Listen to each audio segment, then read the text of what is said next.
Hello tout le monde, j'espère que vous allez bien. On se retrouve aujourd'hui pour une nouvelle recette de harira.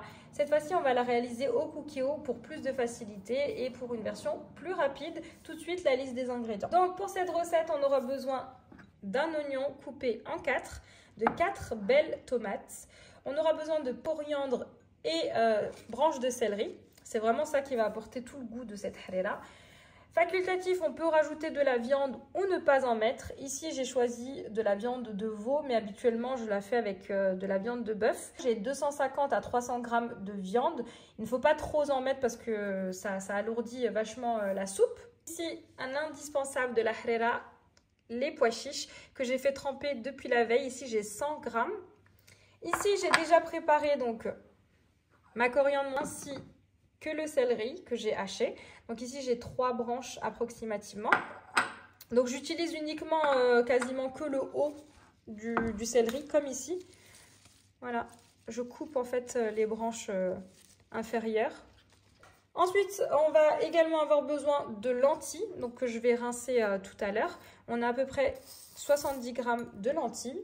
On va également avoir besoin de concentré de tomates. Ici, je l'ai réalisé maison. Je vous avais montré dans une vidéo comment le réaliser.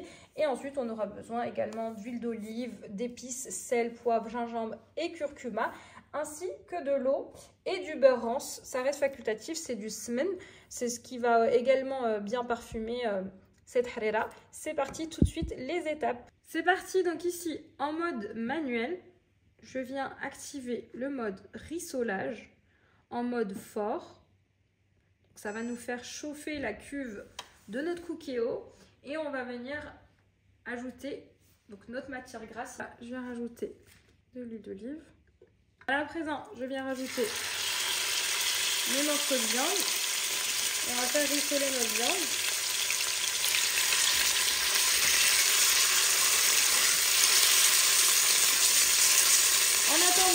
On va prendre nos tomates avec l'oignon et on va le mixer.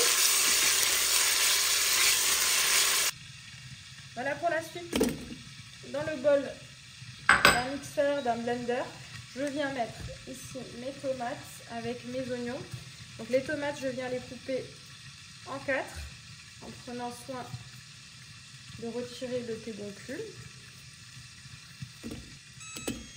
Voilà, c'est parti. Ici, je vais mixer le tout. Je vais rajouter ma tomate et mon oignon mixé. Je viens rajouter 2 litres d'eau. Donc, je vais venir rincer le bol de mon blender avec 2 litres. Ensuite, on va rajouter une cuillère à soupe de double concentré de tomates. Ici, c'est du double concentré de tomates maison.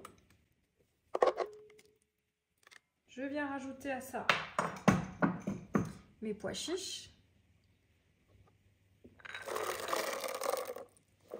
Je viens rajouter la coriandre hachée. J'en réserve pour la fin de la préparation de ma soupe. Je viens rajouter l'élément de base, céleri haché également. Pareil, j'en réserve pour la fin de la recette. Réserve à peu près le quart. Voilà. Pour l'assaisonnement, on vient rajouter du sel, une bonne quantité de poivre. La harira, on apprécie vraiment une bonne harira avec pas mal de poivre, une cuillère de gingembre et une cuillère de curcuma. Facultatif pour ceux qui apprécient.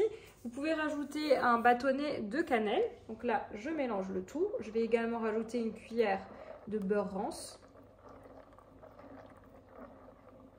Je vais rincer mes lentilles et également les rajouter à ma préparation. Ici, je rajoute ma cuillère de beurre rance. C'est vraiment la base. Je vous recommande fortement d'en rajouter. Ici, mes lentilles que j'ai préalablement rincées. Et voilà. Préparation presque terminée parce que là on va mettre en cuisson sous pression pendant 30 minutes et ensuite il ne restera plus qu'à lier les saveurs. Je vous montrerai comment je prépare mon liant. Voilà, en tout cas ça sent déjà super bon. Voilà, donc c'est parti, je referme la cuve du cookéo Et on va devoir changer de mode de cuisson. Donc pour ça, je viens sous une pression express durant 30 minutes. Et on se retrouvera tout à l'heure pour la suite. Voilà ici, après nos 30 minutes de cuisson, donc moi j'ai fait d'avance ma soupe, hein, comme c'est pour Ramadan. Donc ici, ça fait un moment que on a terminé notre cuisson. Je vous montre ce qu'on obtient. Donc ici, dans un pichet, j'ai mis 2 cuillères à soupe de farine que je vais mélanger avec 200 ml d'eau approximativement. Alors, tout va dépendre pour le liant de comment vous aimez la texture de votre harira, si c'est plus ou moins épais. Donc n'hésitez pas à rajouter au fur et à mesure votre liant, vous mélangez, vous regardez un petit peu la texture. Il y en a qui l'aiment bien quand elle est bien lourde, d'autres plus légères. À vous de voir. Donc ici pour commencer, je vais faire chauffer ma harira. On va rajouter le liant dans notre harira bien chaude. Donc pour ça, je viens en mode rissolage fort. Ici, j'ai mélangé. Je vous montre un petit peu la couleur que notre harira a. En tout cas, ça sent super bon. Voilà, donc là, je vais verser mon liant. Comme vous voyez, on arrive à frémissement. Quand vous versez votre liant, il ne faut vraiment pas cesser de remuer. Si jamais vous avez mis trop de liant et que votre soupe est trop lourde, n'hésitez pas à rajouter un petit peu d'eau. Voilà, donc là, on va mélanger très régulièrement.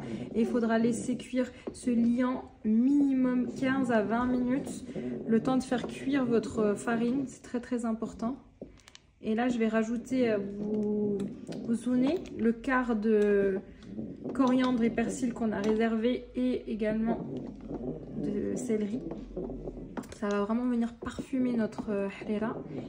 Et on va également rajouter une poignée de vermicelle. Mais ça, c'est vraiment quand j'ai terminé la cuisson parce que les vermicelles, ils n'ont vraiment pas besoin de cuire trop longtemps. Voilà, ici, au bout de 5 minutes, je viens rajouter donc le reste de mon céleri et également de la coriandre fraîche. Voilà, ici je vous montre notre bonne harira. Donc ici, sur feu éteint, après avoir fait cuire notre liant, je viens rajouter les vermicelles ou des cheveux d'ange ou des langues d'oiseau au choix. Je mélange et je vais fermer ma cuve le temps de servir 5-10 minutes. On n'a pas besoin d'être sur un feu allumé pour faire cuire les vermicelles. Et il ne restera plus qu'à servir. Et voici notre harira bien chaude. Donc ici, je l'ai servi avec des shebakia. On l'apprécie énormément avec ces gâteaux au miel. Et vous pouvez également rajouter du citron pour ceux qui aiment bien le goût citronné. En tout cas, moi, j'adore. Voilà, donc cette vidéo arrive à sa fin. J'espère que vous avez aimé regarder cette vidéo. N'hésitez pas à me laisser en commentaire ce que vous en avez pensé. Et je vous dis à très vite pour de nouvelles vidéos.